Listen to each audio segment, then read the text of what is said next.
Nelson Dilipkumar இயக்கத்தில் கடந்த 2023ஆம் ஆண்டு வெளியான திரைப்படம் தான் ஜெயிலர். ரஜினிகாந்த் சார், ரம்யா கிருஷ்ணன், யோகி பாபு, வசந்த் ரவி என பெரும் நட்சத்திர பட்டாளமே நடித்திருந்தது.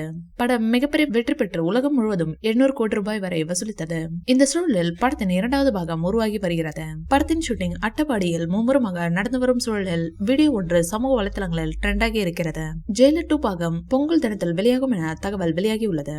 அதற்கு முன்னாடி கூலி படம் வெளியாக உள்ளது. ரஜினி சார் ரசிகர்களுக்கு பெரிய ட்ரீட்டாக அமைந்துள்ளது. அதே பொங்கல் தினத்தில் தான் தனுஷ் சாரின் D56 படம் வெளியாக உள்ளது.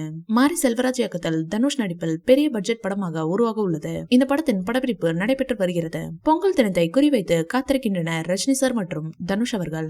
மாமனார் மருமகன் பந்தயத்தில் யார் வெல்வார்கள் என பார்க்கலாம்.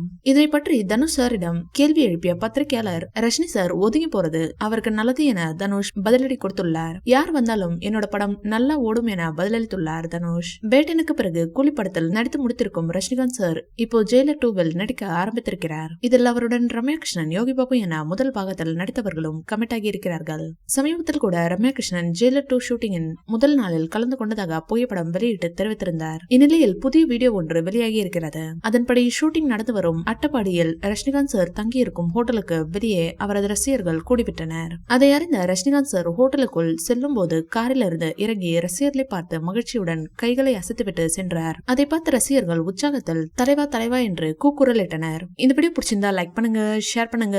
மேலும் ரஜினி சார் பற்றிய தகவல்களுக்கு எங்க சேனலை சப்ஸ்கிரைப் பண்ணுங்க.